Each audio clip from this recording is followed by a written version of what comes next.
Welcome back to Advent of Code 2025, Day 5. We'll be opening, the problem will be opening in a couple of minutes. Just open my files.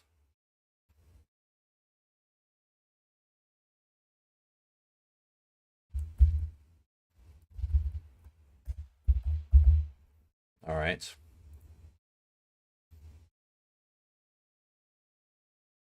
All right.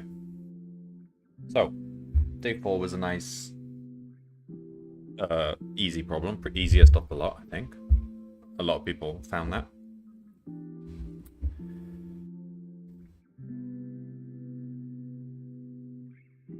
So maybe we're expecting a hard one today.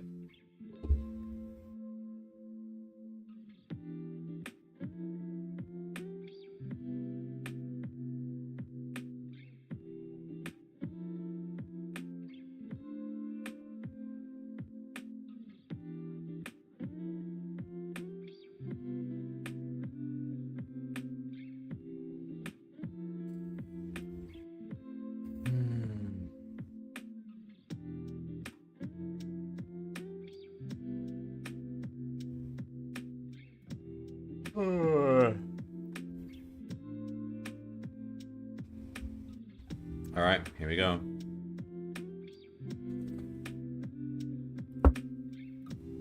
$30. Jane Street. I applied to them once. I failed the interview.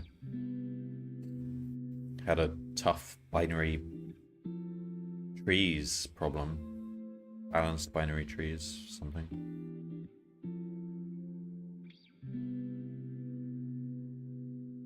Oh, keep an eye on the calendar. 765.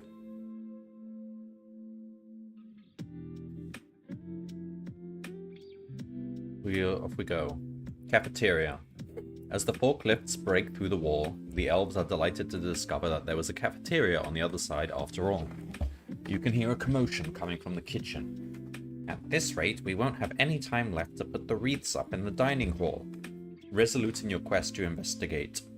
If only we hadn't switched to the new inventory management system right before Christmas, another elf exclaims. You ask what's going on. The elves in the kitchen explain the situation. Because of their complicated new inventory management system, they can't figure out which of their ingredients are fresh and which are spoiled. The database operates on ingredient IDs. It consists of a list of fresh ingredient ID ranges, a blank line, and a list of available ingredient IDs.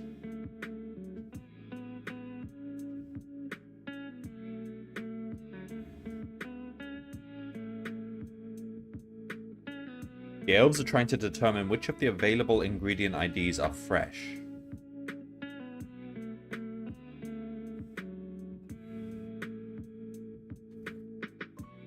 Oh, I see. So it's a range finding method, for which there are many kind of algorithms and data structures, but in this case it looks like it'll just be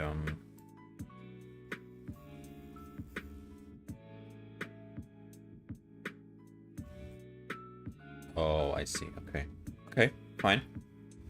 I mean, I think just checking each range one by one will be fine here. You can make a well, you can do binary something or other to. All right, let's just get this code input processed first. All right. So.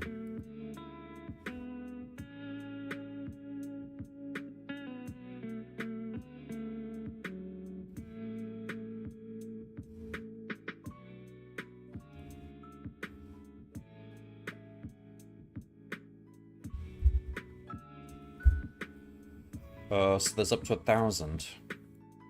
I think we could just do a search one by one. Check if it's in each number's in the range. So let's line in f.read lines.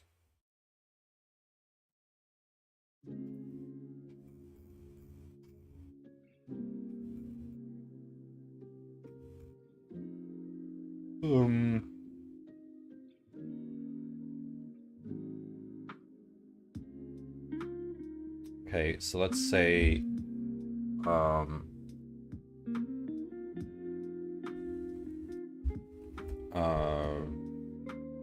ranges equals a list.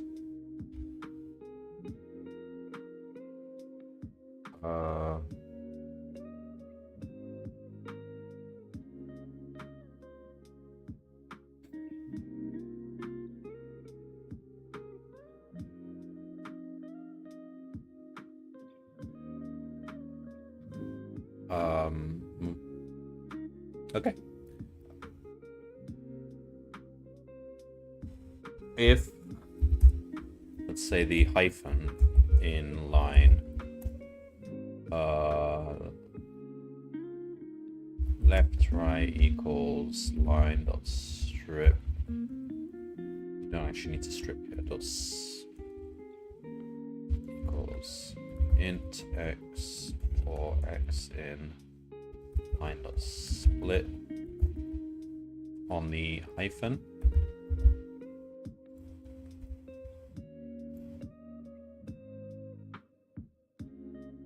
Okay, so ranges dot append LR. So we'll just put it in a list for now. We could sort by. That doesn't actually matter. No, we'll just leave them in the order. Okay.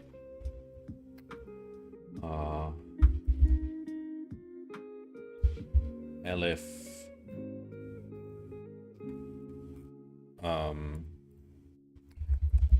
line dot strip, so it's just a blank line. Else so we have an int. All right, so let's just take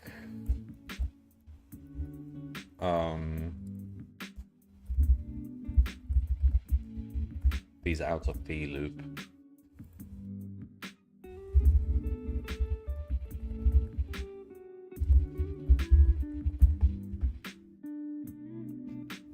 Okay.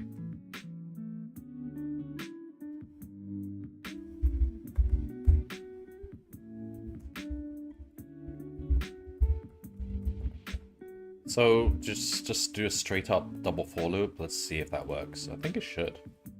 For in ingredients for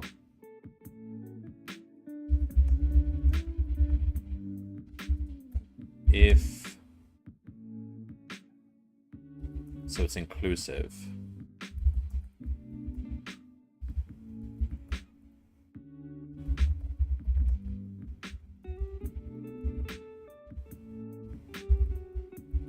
We go on to the next one.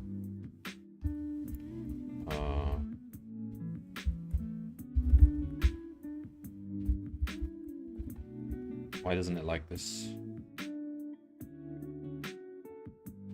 Well, Rangers is pairs, so why are you complaining? Okay. 638. And that was pretty fast, so... Correct. Alright. That was pretty quick. Alright, part 2. The elves start bringing their spoiled inventory to the trash chute at the back of the kitchen. So that they can... Only 52 people so far. Okay. So that they can stop bugging you when they get new inventory. The elves would like to know all of the IDs that the fresh ingredient ID rangers consider to be fresh.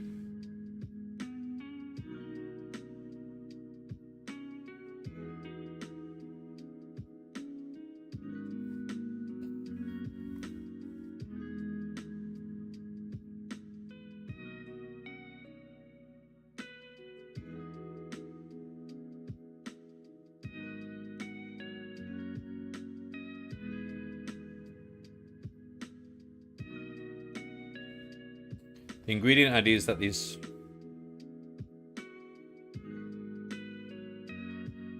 How many ingredient IDs are considered to be fresh? Oh, okay. Alright, this is what I thought might end up being the case. Okay, I know how to do that. Alright, so we want to basically just compute.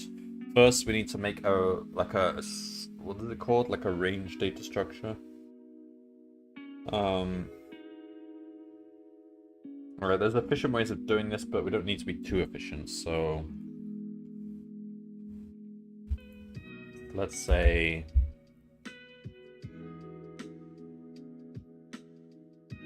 Disjoint Rangers. It's a long-winded name. For LR in... So we could use binary... We should be using binary search in several places, but we probably don't need to bother.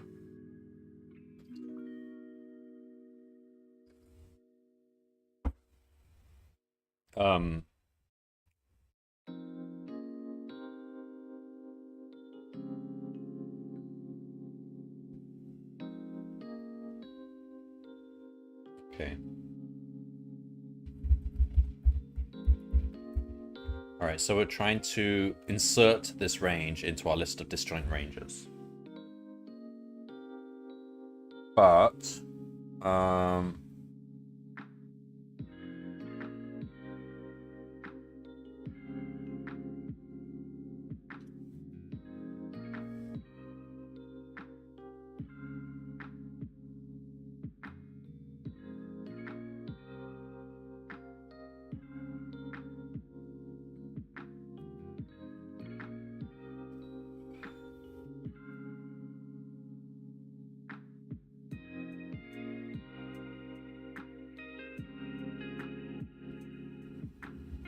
alright, well, there's different cases we're going to look up. Well, let's first write some helper methods here. So we want to define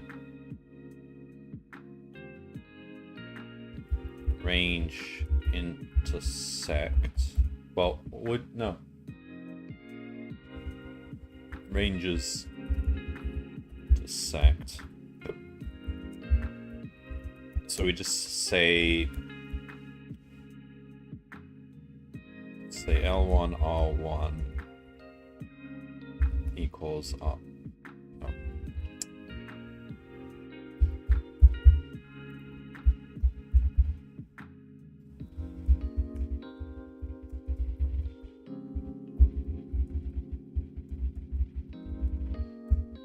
Okay. So, it intersects if either L1 or R1 lies in range 2, or L2 or R2 lie in range 1. That's how you prove that they intersect, right?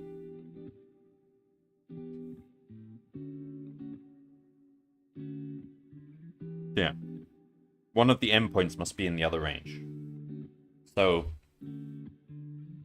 if, or I'll just say return, L2 is less than or equal to L1 is less than or equal to R2, or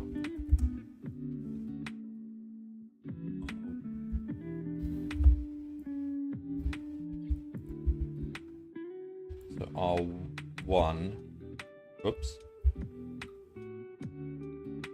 1, or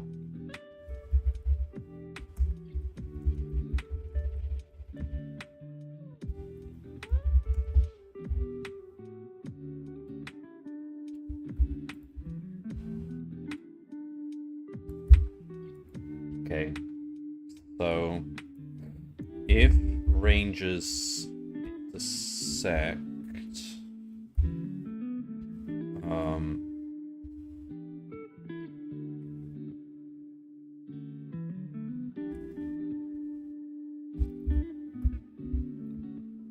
this is a method.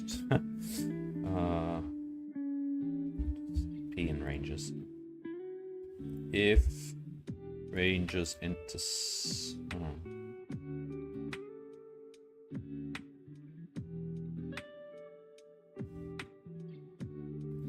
Alright, so we've got a range. We're trying to insert it into our disjoint ranges list. So we've got to check through, and they're sorted in order. So for it could intersect multiple as well. Oh no. Okay. Oh, there's a no. There's a better way of doing this. What is it? I forget now. Oh, you sort by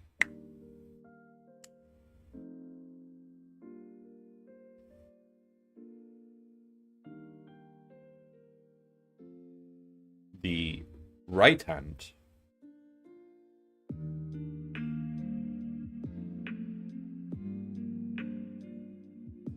point of the ranges. Right? So if we do that, so we first sort the ranges according to the right hand end. If we do that, then we ensure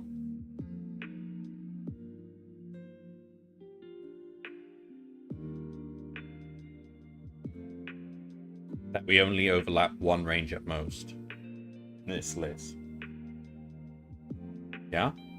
Is that right?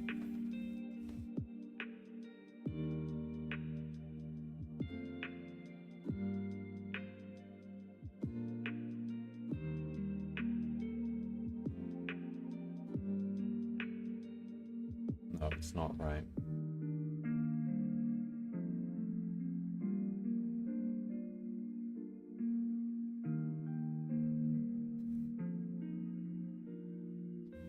Oh man, there is a clean way of doing this. I forget now. This is a classic coding competition problem. Like there's all kinds of techniques for doing this in 2D and 3D and KD. It's something like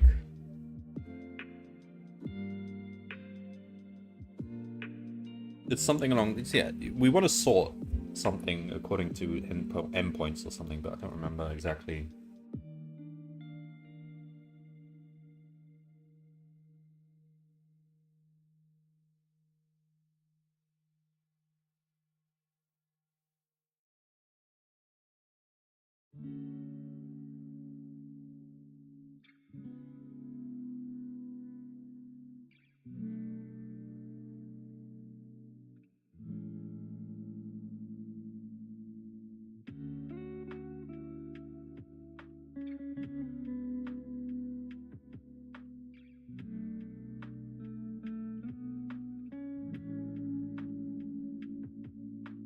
Oh no, the other way around. We sort it by the left point, right?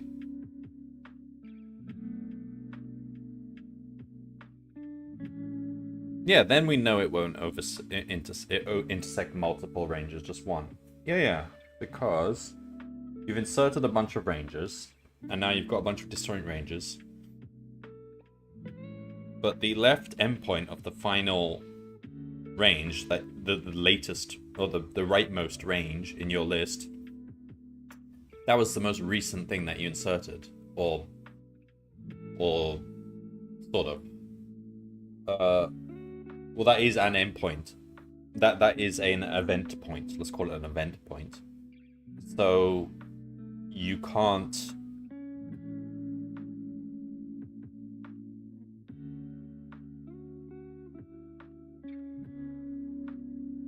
So the new range you're inserting must have an event point later than that. Okay, I think that might be it then. So let's say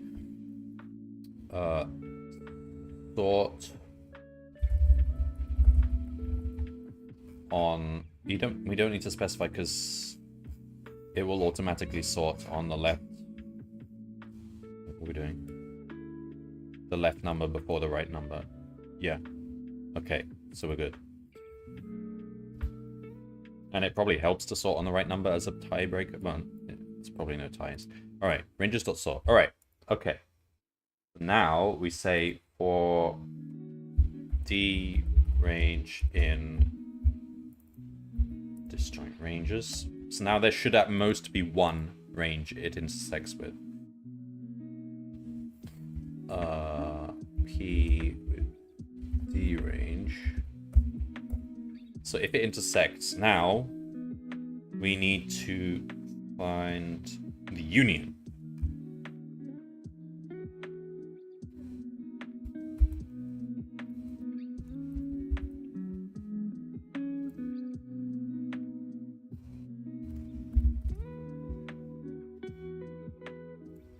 Also, we need to be using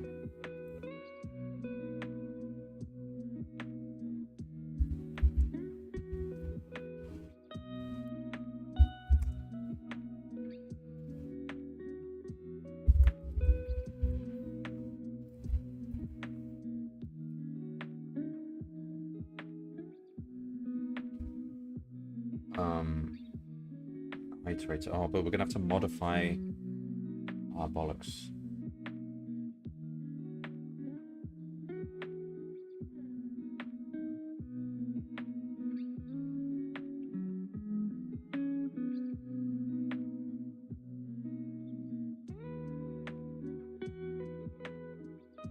Let's just figure out this union method. So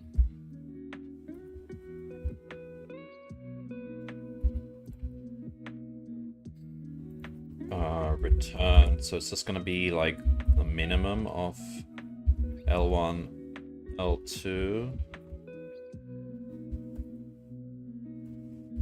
the maximum because they intersect.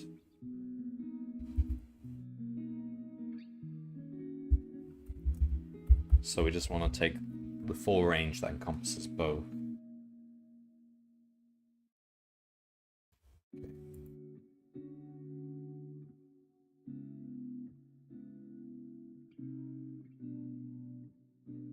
Problem is this is a null range here. We want to get rid of it, but we can't modify.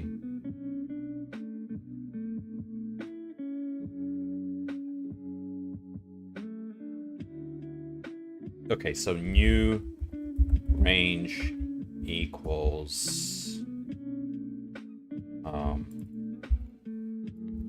ranges union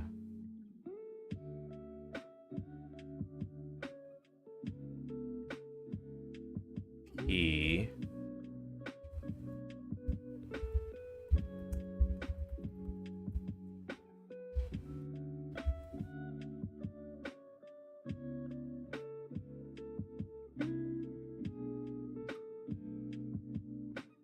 That's what we're inserting now.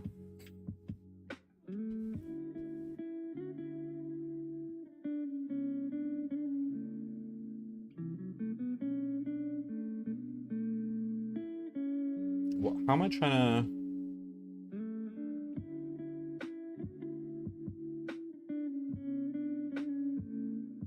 Okay, so we can't just delete that range. We're just gonna have to mark it or something.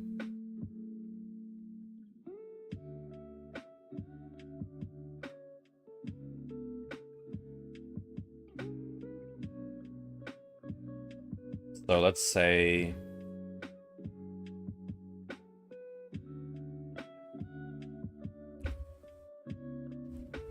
we break, because we don't need to do anything more after that.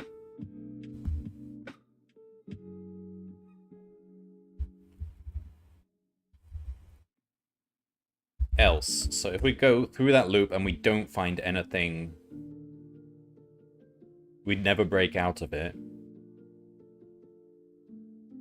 then we can just put P on the end of the list. It doesn't actually interfere with anything. It's a disjoint range. We just want to have ranges that don't overlap. But if we did find something...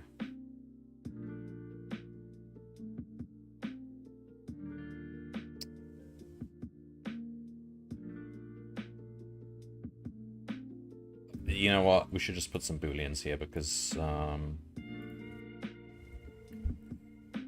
did overlap equals false. Did overlap equals true. Break. Okay. So if did overlap. So if it overlapped, then we have I pointing to where it overlapped. So we delete disjoint ranges I, because that's the one we want to get rid of. I'm going to replace it with the new range. Right, I'm feeling a bit... This feels all a bit hacky now. I'm not sure. I might have to look up what the technique, the usual technique for this is. Hello, DJ. I think it's going alright. I guess I'll try it now and see if I've solved it. Did overlap is true. Break. If did overlap, we append what we just made. Otherwise, we just append the original range. Alright. Then what? So, after that, let's just see if we actually get this far without any crashes. So we've got a set of disjoint ranges, hopefully. And they should be, like, in order.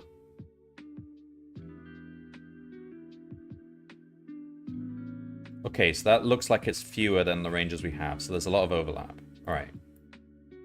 So now...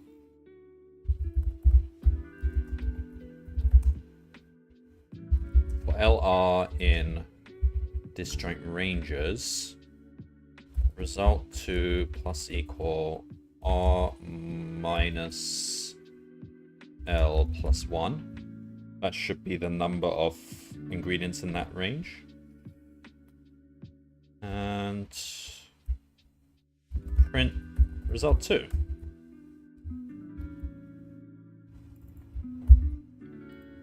Okay, let's try that. Correct. Okay. It worked first time. It felt a bit hacky, but I think that's what you do. That's the trick, to sort by...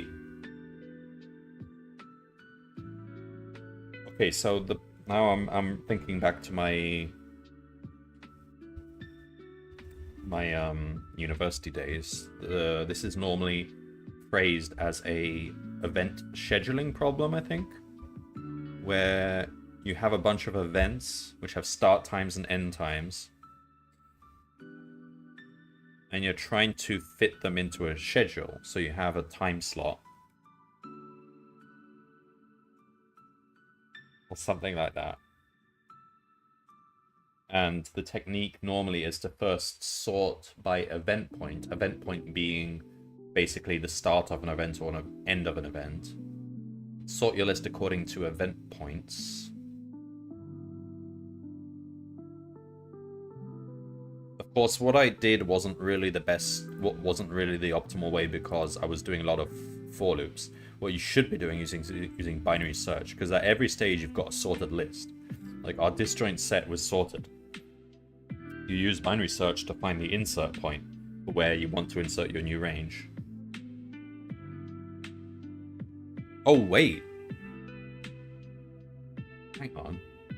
No, you don't even need to do that.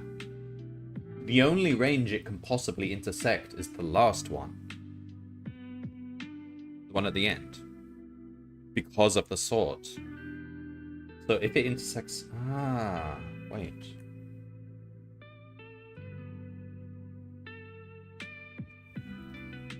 Wait, let's have a look at the stats. Okay, we're in the top 2,000, so... what we should be doing, hang on. This for loop is redundant.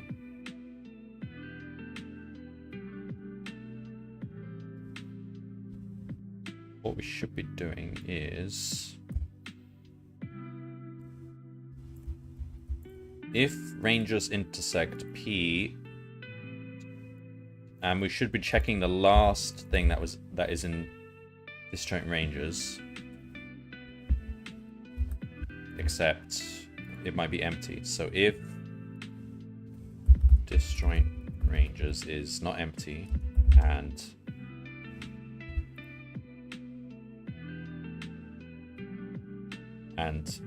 it intersects the last thing, then new range equals that. We don't need this, so we say delete -1 and append, or we just replace it in place. So we just say void the delete. This range is -1.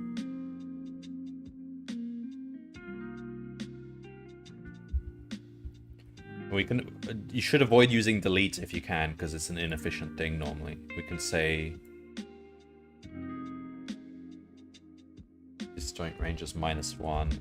Can you do this?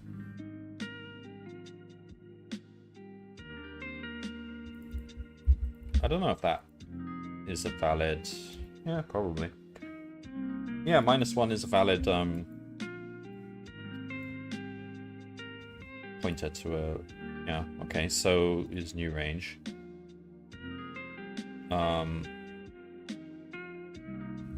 Else that.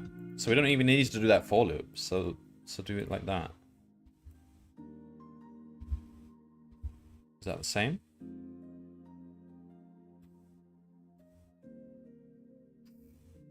Three, 3, 8 at the end. Yeah, it is. Okay.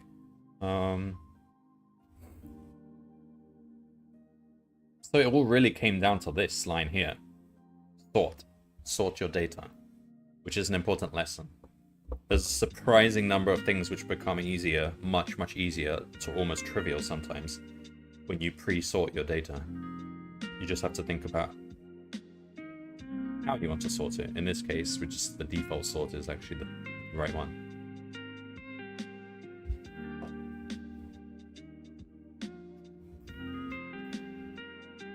Okay, that was a good problem. It was a classic. That was basically textbook range.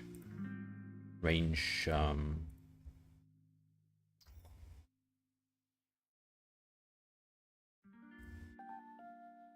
me look this up.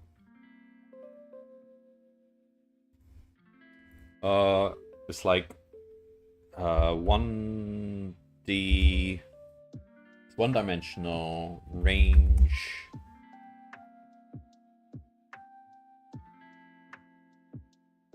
Inserting intersections algorithm. I don't remember.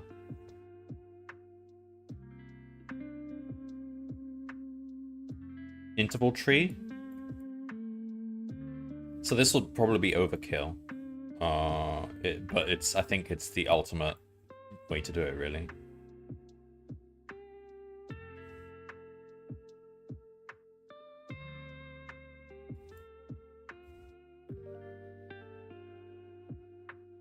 If you know that the only thing you want to do with this data is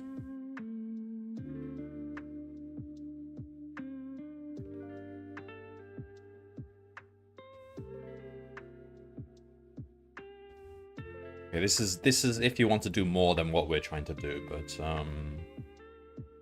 it's mostly just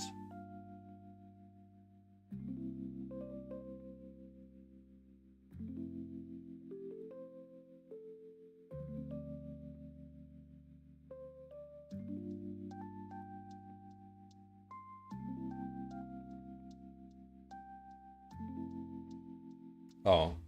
Well, that's definitely a faster way of checking if they intersect. I think we... Oh, yeah.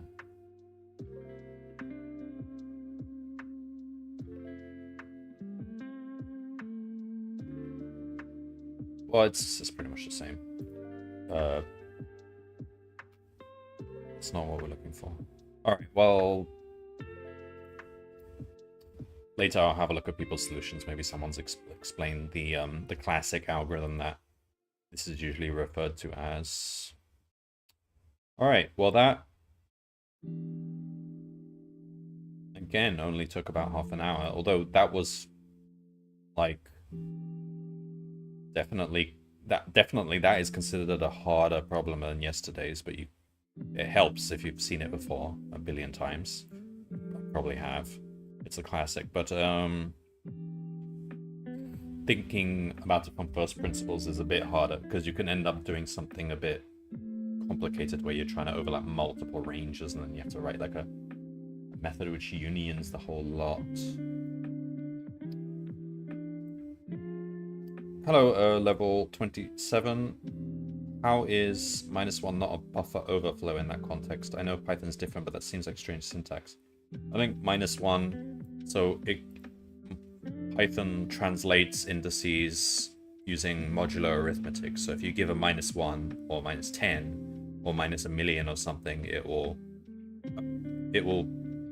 do modulo the number of things in that list and then point to that location. So -1 will translate to length of list -1.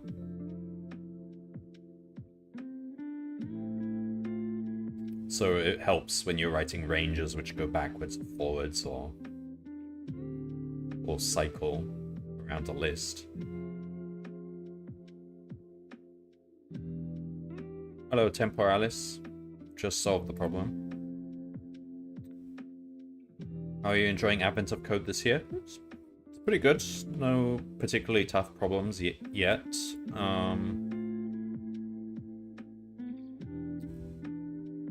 Yesterday's was very easy. Today's didn't take long, but it's arguably a bit harder, although I've seen this problem many times before, so it wasn't too hard. It's a classic range intersection data structure type problem, which doesn't really need the most complex solutions involving like binary search trees or anything. It's, I think, just a sorted list is really all you need.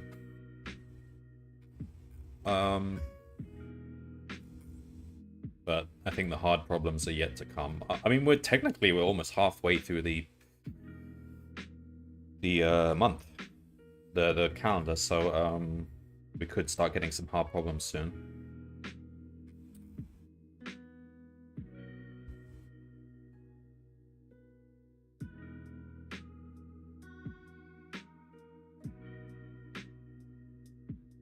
Alright, some people are still working on part 2. I guess Umaro is as well. Alright. Captain Coda.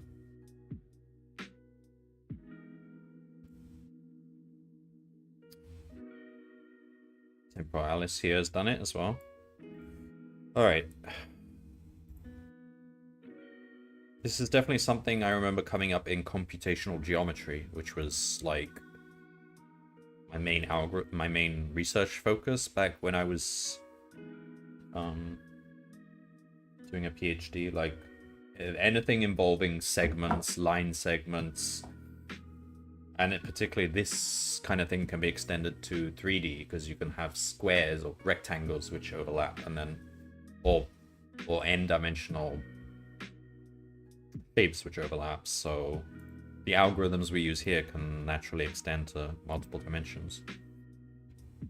I did a cursed n-squared implementation. I mean, yeah, I could see from the data that n-squared will happily work. Each range to every other range. Oh, right, you did the full range per range. And then what did you do when you find a match?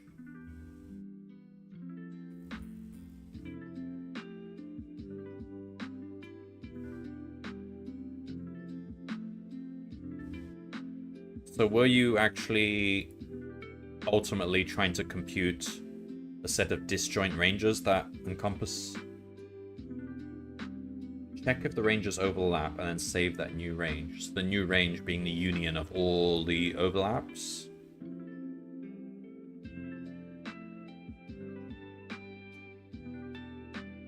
Okay, yeah. Okay, fine. Yeah, I guess that's not too different from what I did. It's adding one more for loop, essentially. And that's pretty much what I was coding at first. Then I realized if you sort according to the left endpoint of the ranges, then you wouldn't ever need to, because it can only ever overlap the last thing in your list. But yeah, that one extra for loop wouldn't really add much. Oh wow, it's only 188 ranges. Okay, yeah, that's actually quite small. That makes a lot of sense. Yeah, that's the trick, because this problem, it used to be a classic in coding competitions back when coding competitions were more popular. And there was always some trick involving sorting, and it's usually like sort according to the left endpoint or the first event point or something like that.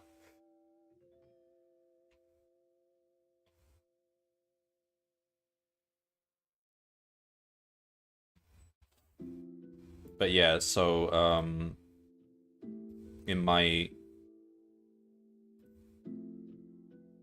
basically I did have a for loop here which was doing that, but then I realized you can just because I've sorted it like this, and it's the default sort anyway in Python because it's sorting to the left value, then I just check against the last disjoint range. It either overlaps or it doesn't, basically.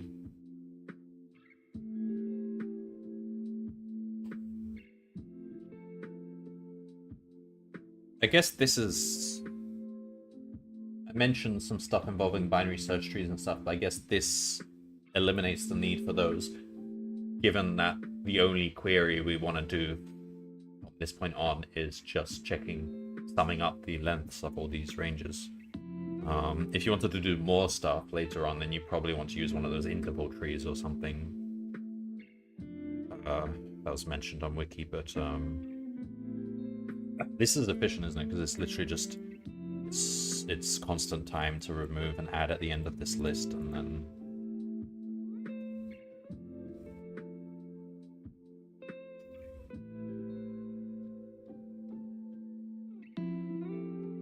interval trees are more for online queries where you're getting a stream of data. You don't have the chance to sort it. You get given a range at some time and you want to insert it efficiently. At that point, yeah, you would need something like either you'd basically have to do what you said. You'd have to check all the overlaps, because if you're getting streaming data, then you don't have the opportunity to sort beforehand.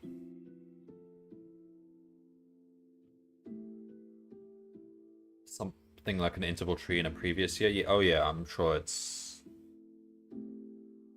There's lots of interesting things you could do with it. Even in like multiple dimensions. Okay. Who is still going? Let's have a look.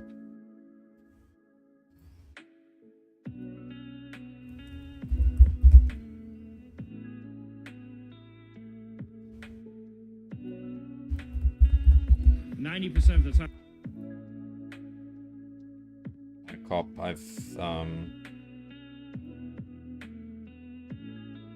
raided Alka, I've raided Stew Squared, I've raided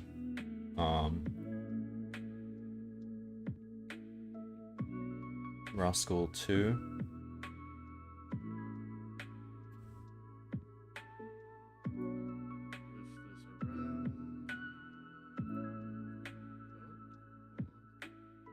Is that...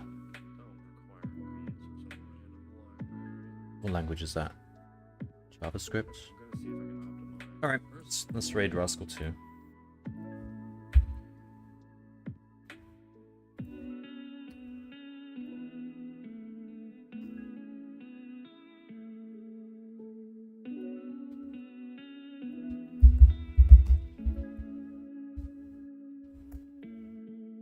Alright, that's it for today. I'll try to... tomorrow might be about an hour late or possibly longer. Might not be able to do it on time. Around the same time, I'll be back tomorrow.